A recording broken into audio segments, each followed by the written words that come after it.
This is whitefish, Alaskan pollock. It's called fillets. যখন কোনো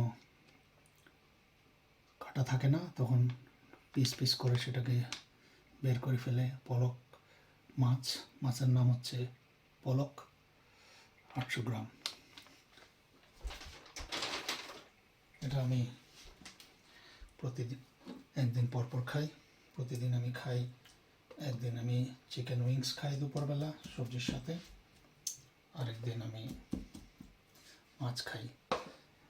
এক ট্রে হয়ে গেল, আরেক ট্রে আমি মশলা মেখে রেখে দিচ্ছি। এগুলোকে ফ্রিজ করে রেখে দিব। প্রতিদিন একটা একটা প্যাকেটে 4-5 টুকরা করে থাকবে। সো এগুলোকে বাংলাদেশের মতো করে যদি আমি মশলা দিই তাহলে এগুলো ভেঙে যাবে। খুব নরম মাছ এগুলো। এগুলোর মধ্যে কাঁটাগুলো, মাঝখানে কাঁটাগুলো বাদ দিয়ে দিছে। অনেকটা বড় তেলাপিয়া মাছের মতো। অনেক বড় মাছের, তেলাপিয়া মাছের যেরকম মাঝখানে কাটা থাকে না সেরকম। তো আমি এখানে কিছু সামান্য হলুদ, একটু সামান্য মরিচ,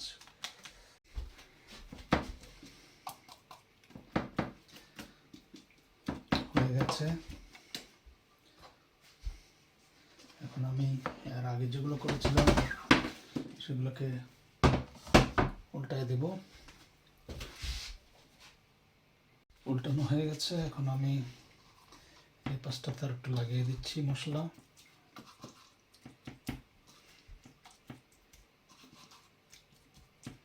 তারপর ওটাতে লাগাবো। এর মধ্যে আমার ভিডিও একবারে পুরোটা হয় না, মাঝখানে মাঝখানে বন্ধ হয়ে যায়। বন্ধ হয়ে গেলে আমি প্যাকেট করার আগে আবার আপনাদেরকে দেখাবো। এখানে আমি কিছুটা রসুন বাটা দিয়েছিলাম সাথে।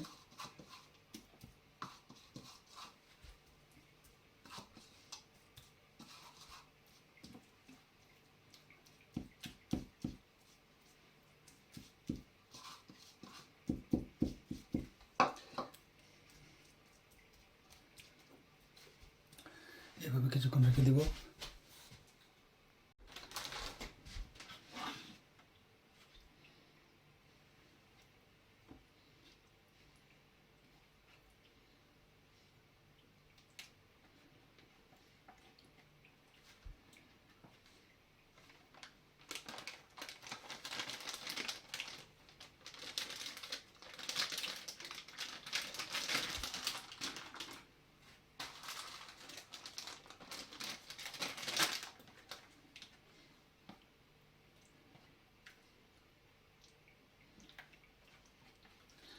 ছোটো বড়ো মিলায় 6 টুকরা করে রাখছি। আর এগুলো এয়ার ফ্রায়ারে ফ্রাই করব।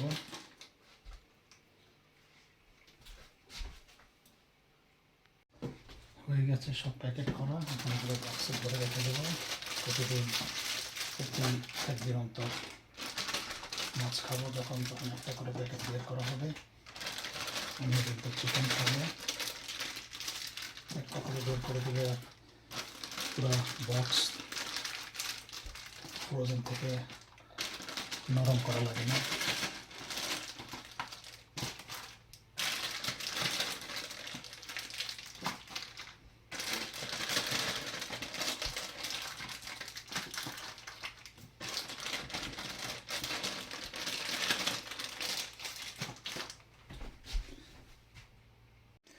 এখন আজকে মাছগুলো ফ্রিজ থেকে বের করেছি। এখন রান্না করব এয়ার ফ্রায়ারে। দিয়ে দিলাম এয়ার ফ্রায়ারে। প্রথমে দিলাম 10 মিনিট, 8 মিনিটের মতো দিলাম চাপ দিয়ে। শুরু হয়ে গেল এয়ার ফ্রায়ার।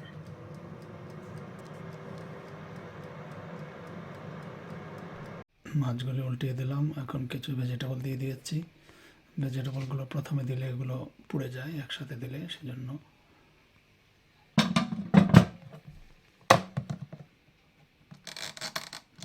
10 মিনিটের জন্য আবার দিয়ে দিয়েছি। হয়ে গেছে ফিশ অ্যান্ড ভেজিটেবল। সো এখন এটা নিয়ে দুপুরের খাবার। কোনো তেল দেওয়া হয়নি।